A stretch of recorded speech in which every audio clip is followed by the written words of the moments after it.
One Zambia, One Nation. To present the main news at 19 hours on ZNBC TV, I'm Patricia Ellis. Our sign language interpreter is Obed Mambwe. We take a look at the top stories in the news. The African Union has constituted a specialized committee to help resolve the political standoff in the Democratic Republic of Congo.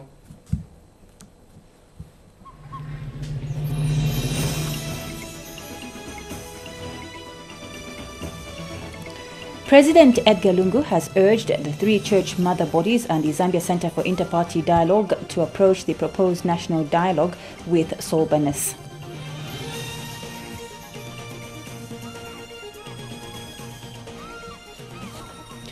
Construction of the $60 million United States Bangoulu solar plant at the Lusaka South Multi-Facility Economic Zone has advanced.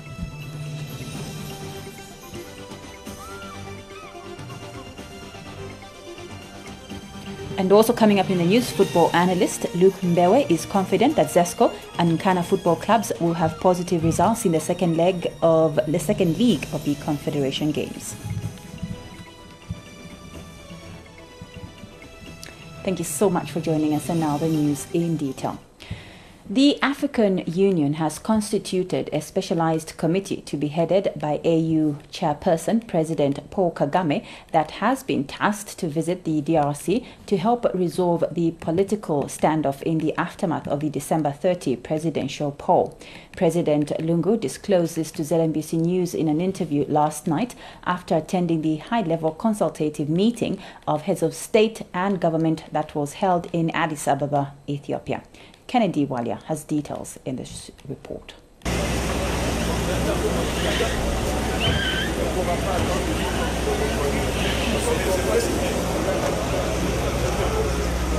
arrived in style, one after the other, for the crucial consultative meeting on the political situation in the Democratic Republic of Congo.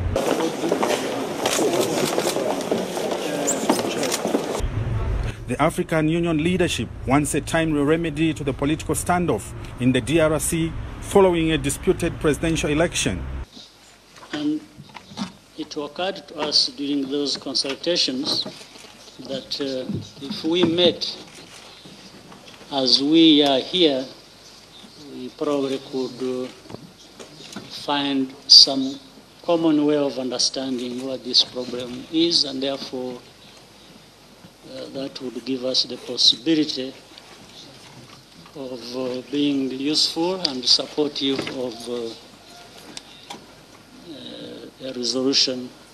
President Edgar Lungu, as chairperson of the SADC Troika on Politics, Defense and Security, has proposed a path of dialogue among the warring Congolese parties. I think we're just brainstorming on how we can help our colleagues in the DRC. But the conclusion was that a special committee which will be headed by the chairman of the African Union Commission and also chairman of the African Union, President Kagame, will visit DRC to dialogue with President Kabila in order to chart the way forward. This suggestion takes into account DRC's legal framework and other internal mechanisms. Of course, we are mindful that DRC is a sovereign state. It's got its own rules, laws, and the constitution, and it's also got its own legal framework within the electoral processes, which ought to be respected. But we feel that there is need to dialogue. As much as people can pursue the options under the law, they should also exercise the political environment of dialogue. So that's where we ended up. After more than 7 hours of intense consultations, the AU leaders headed back to their countries with renewed hope for DRC's stability. Kennedy Walia, ZNBC News, at the AU at Addis Ababa, Ethiopia. Meanwhile, President Lungu has returned from Ethiopia. The president arrived at Kenneth Kaunda International Airport at 01 hours and was met by Vice President Inauguration, defense chiefs, and some cabinet ministers and government officials. President Lungu was in Ethiopia to attend the Southern Africa Development Community, SADC, Double Troika, and African Union AU Heads of State Summit. The regional summit was convened to review the political situation in the Democratic Republic of Congo DRC following the country's recent general elections, whose presidential results have been disputed. Yesterday, the African Union called for continental solidarity in helping resolve political instability in the Democratic Republic of Congo, DRC, following disputed presidential election results. AU chairperson Paul Kagame said the DRC is looking up to the regional blocs to resolve its current political problems in the aftermath of the December 30 polls. President Kagame said this when he opened the AU Heads of State Summit at the AU headquarters in Addis Ababa, Ethiopia. Meanwhile, President Lungu is tomorrow expected in Madagascar to attend the inauguration ceremony of that country's president-elect, Andry Rajoelina. Here's a report. Zambia's history stands tall as a country that helped resolve a number of conflicts and assured stability in the region. Recently, Madagascar held its presidential election, and Zambia, in a capacity as chair of the SADC organ on defense, peace and security, was called upon to oversee the process. Prior to Madagascar's election, President Edgar Lungu appointed former Minister of Finance Katere Karumba as head of the SADC election observer mission. After a successful and peaceful election process, President Edgar Lungu is tomorrow joining other heads of state at the inauguration ceremony of Madagascar's president-elect, Andry Rajoelina. President Lungu will be attending the inauguration in his capacity as chair of the SADC Double Troika organ on defense, peace and security.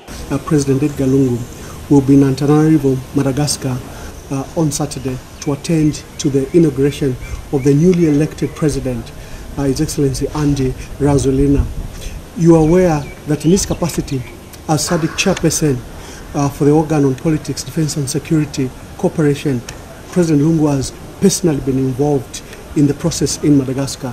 Meanwhile, Zambia's High Commissioner to South Africa, Emmanuel Wamba, says the international community is proud of President Lungu's efforts in promoting peace and stability in the Democratic Republic of Congo, Lesotho and Madagascar. I think the region is proud of the role that Zambia has played since it assumed the position of chair of the SADC organ on politics, defense and security. Remember, we are in Lesotho. We've promoted the process here together with SADC, and the process has been pioneered and headed by President Edgar Lungu himself. The recent process in the DRC, you saw that the meeting that has taken place was at the behest of President Edgar Lungu's own statement. Other presidents who are expected to attend the inauguration ceremony are those from Ghana, Namibia, Ethiopia and Seychelles, among others.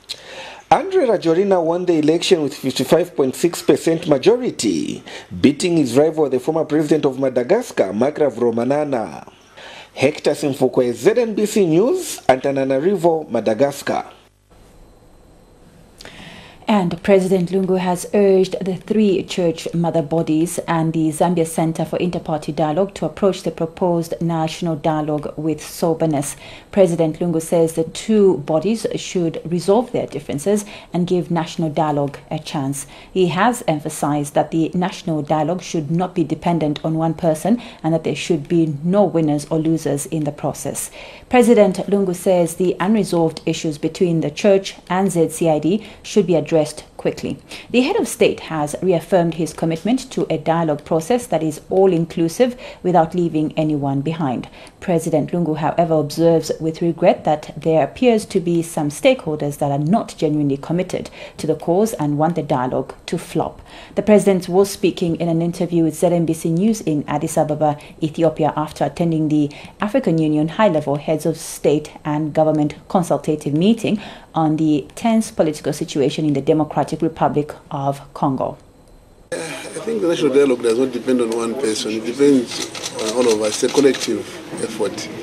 So I'd like to believe that those who are taking one step backwards should be identified and brought to the fore so that we work together. The issues are between the ZCID and the three church mother bodies, and I would like to find out where they're bogging down. Because I've said it before, I said put your house in order. And I meant just that. But it does appear that there are those who wish genuinely to move the process forward. Then there are those who want to derail the process and also delay it. Delaying it is much better than derailing it. You see what I mean? Because if you derail it, it will be very difficult to put it back on rail. But delaying it, if it's for a legitimate reason, think we can explore why the delay so that we move forward. I hear reports that the standoff between the ZCID and the three church mother bodies, but I pray that sobriety can prevail on the part of the church and the ZCID members and the board, so that at the end of the day we move the agenda forward.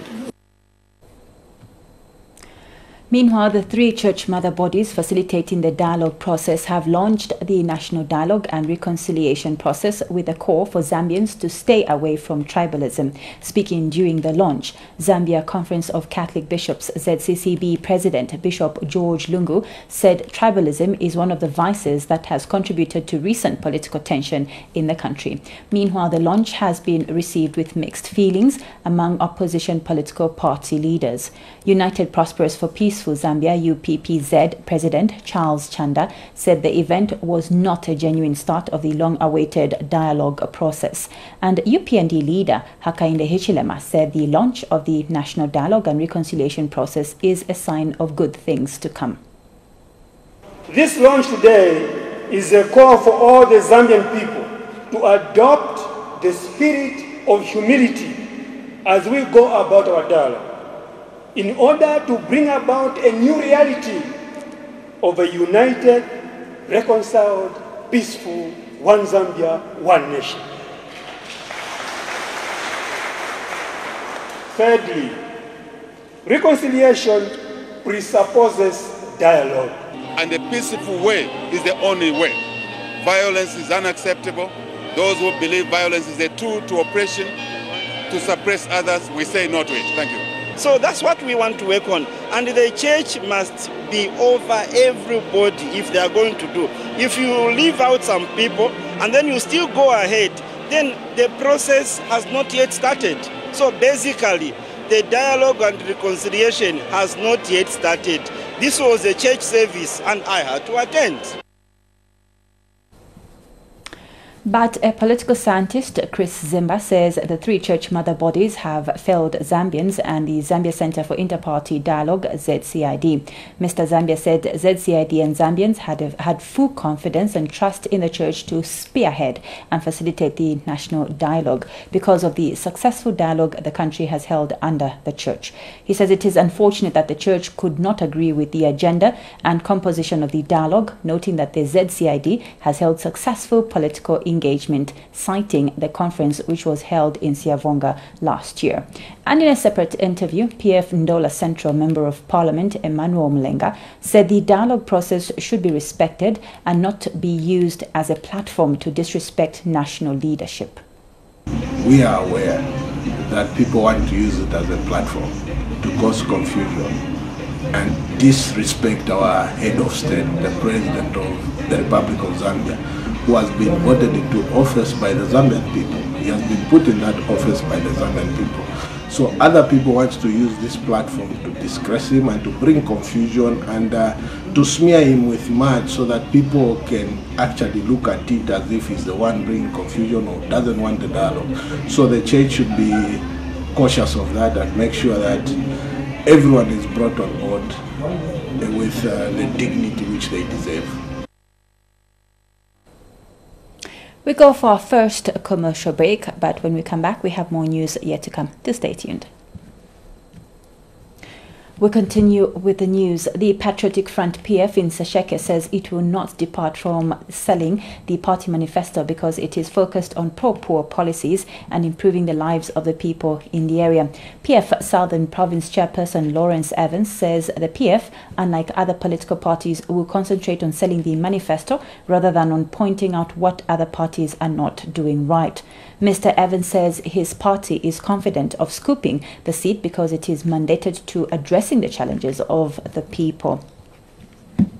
He said this in a telephone interview with ZNBC News in Lusaka. Community Development and Social Services Minister Oliver Piri says government is determined to improve the livelihood of all the vulnerable people in the country through the social cash transfer. Ms. Piri said this when she met social cash transfer beneficiaries in Sesheke district who wanted to find out why government rolled out the program in 2017 in the district when it was launched in 2018. and 3. The minister said President Edgar Lungu saw the need to roll out the program to all parts of the country instead of only having it in selected districts, as it is a way of alleviating poverty, especially in the rural areas. Seeing the challenges our people were going through, that's how our president thought of rolling it out to all the districts in 2017. Here in Sesheke also, we started this program in 2017 with the rest or some of the districts. It's because of the passionate our president has. This is the reason why the government has a proper policies and implement a number of social protection programs. Construction of the 60 million United States dollars Bangolu 54 megawatt solar plant at the Lusaka South multi-facility economic zone has advanced. Energy Minister Matthew Nkoa says once the solar project is completed, it will diversify the country's energy source and contribute to the reduction in electricity tariffs. Esnat Ngoma reports. Solar is one alternative source of energy that the country has embarked on. Various solar power plants have been set up either by government or private sector. Among them is this 60 million United States dollars project in Lusaka South multi-facility economical zone under the Industrial Development Corporation, which will generate 54 megawatt once complete. And Minister of Energy Matthew Nkoa toured the facility to check on the works. The advantage of this plant is that, for example, if we don't have enough rainfall, then we will depend more on this plant in that instead of using the hydropower stations during the day we'll depend more on the solar energy. And Bangweulu Country Director Matthew Lengwi says works here have advanced and are at 95% completion. We think will really demonstrate that this is a technology that works, that can be deployed quickly, that leads to very affordable electricity tariffs. The Energy Regulation Board is confident that through such projects, the country will see a reduction in electricity tariffs. Especially that the tariff of 6 cents per kilowatt hour that they are offering is below what we even as ERB had estimated. Once complete, this project will provide ZESCO with cheap solar electricity at a cost of 6 cents per kilowatt hour for 25 years. Esnat Ngoma, ZNBC News, Lusaka. The private enterprise program PEP Zambia has shown interest in constructing a science and technology museum in Ndola, which will be used mainly for education purposes. PEP Zambia consultant Jane Moons says the museum will help in protecting and exposing the heritage of the district and that of the country at large. Ms. Moons said the Science and Technology Museum will be a magnet which will attract tourists from all parts of the world who will come and explore the area and the importance of the mining industry to the province. Zanis reports that Ms. Moons said this in Ndola when she paid a courtesy call on Copperbelt Minister Jaffen Mwakalombe. And Mr. Mwakalombe said tourism is among the sectors which the provincial administration is promoting through the forthcoming investment forum and exposition slated for June this year. You're coming under museum to create a museum in the province to attract would-be investors to come and invest in the museum is one of those package that we feel as a province that would use to package for the tourists that are going to come in the province. The province has got the capacity to build tourism.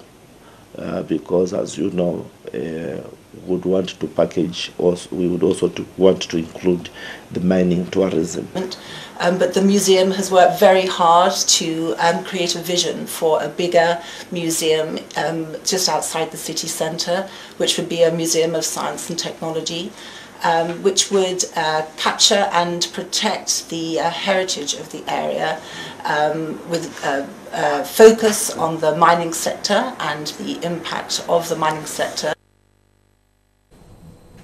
Government has started the installation of digital X-ray machines at all first and second level hospitals across the country. And speaking during the handover ceremony at Kafue General Hospital today, Health Minister Chitalu Chilufya said the installation of ultra-modern high-technology equipment in all hospitals is one of the components in the attainment of improved health services. Here's a report. Ministry of Health has continued to pursue the universal health coverage agenda as stipulated in the 7th National Development Plan. The ministry has yet achieved another milestone after installing 13 ultra-modern digital X-ray machines in all the 10 provinces of the country with the help of the Japanese government. Minister of Health Chitalu Chilufya, who commissioned the operationalization of the equipment at a colorful ceremony at the upgraded Kafue General Hospital, is thankful to President Lungu for the policy direction and political will in improving the health sector. For us in the PF government, under His Excellency Mr. Lungu, the buzzword is universal health coverage. The buzzword is universal health coverage. Promotive, preventive, curative, rehab, palliative services which are of high quality, affordable, and closer to where the people live. Health for all is our target. This is attainable. Our thrust is to invest in health systems that will upgrade the infrastructure, the human capital, the supply chain for medicines, the equipment. We'll invest in very strong leadership at all levels to ensure that these health systems function optimally. And Japanese ambassador to Zambia, Idenobu Sobashima, said his government will continue partnering with the Ministry of Health in the provision of universal health coverage to all Zambians, regardless of their localities. Japan has conducted cooperation to the health sector of Zambia in such specific fields as maternal and child health, HIV/AIDS, and other infectious diseases by constructing hospitals and other health facilities. After touring the renovated outpatient department at the hospital, Dr. Chilufya proceeded to commission the newly opened nursing school in Kafue and interacted with the students. They had to check the patient. And when you release the patient to go to theater, the patient is ready. Then you leave the work for those who are here. When they come back, post-op. The installation of new health equipment, upgrading of health infrastructure, and improvement of the health workforce are a key component in attaining the universal health coverage. Patrick Mlenga, ZNBC News in Kafue. You're watching the main news at 19 hours on ZNBC TV. We'll go for a second commercial break and thereafter we come back with more news. Do stay tuned. A detail. Secretary to Cabinet Roland Musiska has directed Public Service Microfinance Company PSMF to extend its services to people living in remote areas of the country so that they are given equal access of various loan schemes for civil servants. Dr. Musiska says it is the mandate of the Public Service Microfinance Company to ensure all civil servants have access to such facilities so that they are empowered. He was speaking during a handover ceremony of 14 motor vehicles financed by Public Service Microfinance PSMF in Lusaka today.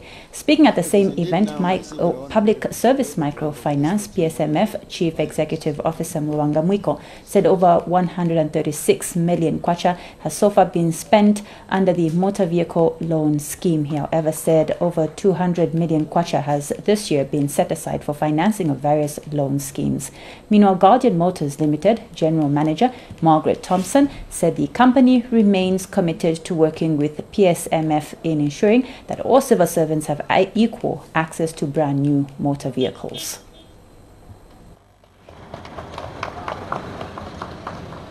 I must single out the Industrial Development Corporation for taking the lead and further compelling its subsidiaries companies to equally undertake these austerity measures. I, however, note that with disappointment several state-owned enterprises have not adhered to this directive. I wish to remind the chairman and the CEOs of state-owned enterprises that directives from HC are not just opinions that you can decide whether to accept. They are policy directives by the highest office in the land. I'll soon be checking to see who has been able to do the appropriate thing so that we do the relevant measures that we could put in place to ensure that we move forward. One of the things we're trying to do as a company this year is also promote our SACCO. I think our SACCO, Savings and Credit Cooperative, it will also help in terms of resource mobilization for the public service workers. That means cheaper loans for the public service workers, more liquidity for the public service workers, and effectively it means that also our partners who are the agro and the car dealers will be able to also get more clients from us. I think what's so pleasing, like was said by the Secretary to Cabinet, is that we have had a number of parastatals come on board. I think that is a positive for both the government and ourselves.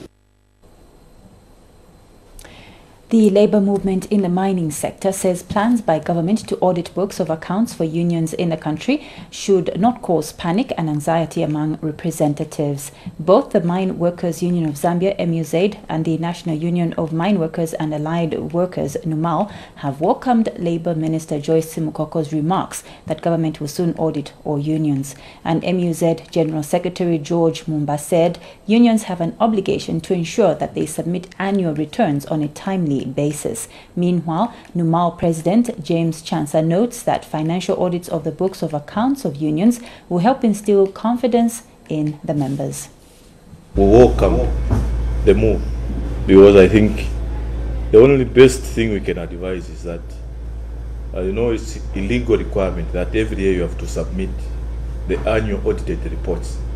So if there could be 1 or 2 or 4 unions who are not compliant, I think the controlling officers, like the Minister of Labour, they have the right to zero in and check. The other good thing about this move is that it brings checks and balances.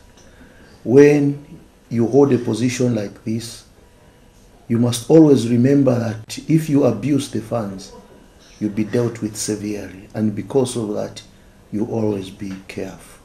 So I can only say bravo to government, and they will have our support for this matter. That's all the business news we had for you tonight. Thank you so much for watching. We'll continue with the main news. Home Affairs Minister Stephen Kampiongo says government is scaling up efforts to fight human traffickers and smugglers in Zambia. He was speaking in Lusaka during the launch of United Nations Office on Drugs and Crimes Zambia Cooperation Project on Trafficking in Persons, supported by the British government and UK aid. Patricia Banda has more in the following report. Trafficking in Persons project has been launched in Zambia.